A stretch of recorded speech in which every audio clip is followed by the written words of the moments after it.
নমস্কার, আপনাদের সকলকে স্বাগত জানাই। শুক্রবারে ইডেন গার্ডেন্স দেখল ইতিহাস।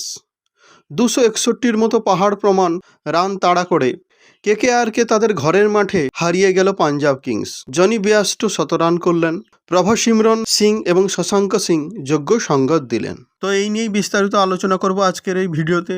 তা ভিডিওটি আপনারা শেষ পর্যন্ত দেখতে থাকুন। আর আপনি যদি আমার চ্যানেলে নতুন হয়ে থাকেন, চ্যানেলটি অবশ্যই সাবস্ক্রাইব করবেন।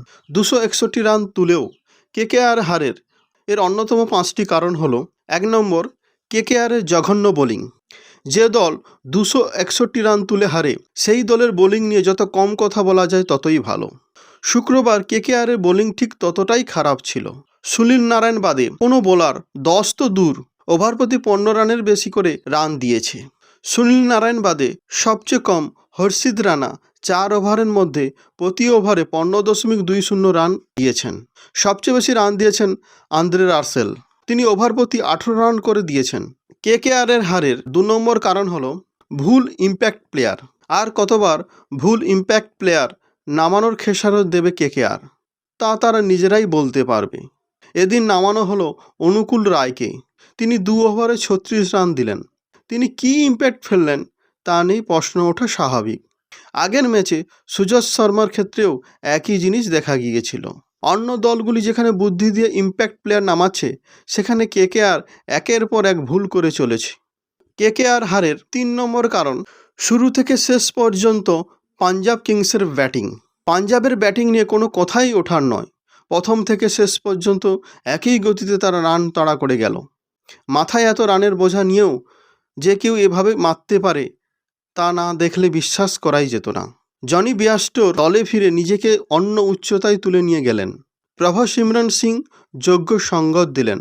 শেষ দিকে শশাঙ্ক সিংয়ের কোনো তুলনাই হয় না। 4 নম্বর কারণ কেকেআরের ব্যাটিংয়ের শেষের দিকে রান না ওঠা।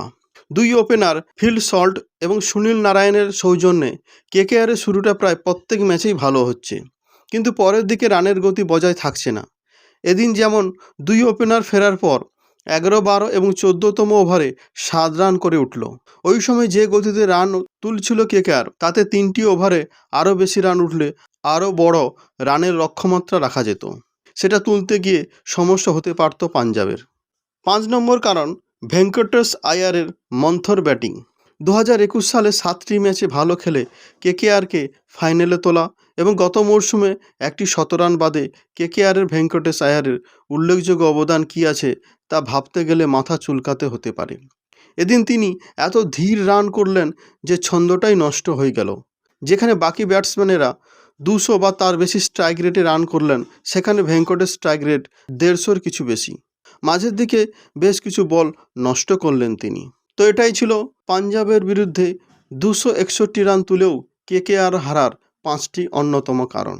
তো ভিডিওটি কেমন লাগলো অবশ্যই কমেন্ট করে জানাবেন। ভিডিওটি ভালো লাগলে অবশ্যই একটি লাইক করবেন, শেয়ার করে সবাইকে জানিয়ে দেবেন। আর আপনি যদি আমার চ্যানেলে নতুন হয়ে থাকেন, চ্যানেলটি অবশ্যই সাবস্ক্রাইব করবেন, সাবস্ক্রাইব করে অল নোটিফিকেশান অন করে রাখবেন, যাতে এই ধরনের ভিডিও সবার আগে পাওয়ার জন্য। আর ফেসবুক থেকে দেখলে পেজটি অবশ্যই ফলো করবেন। সবাই ভালো থাকবেন, সবাইকে ভালো রাখবেন। জয় হিন্দ, বন্দে মাতরম।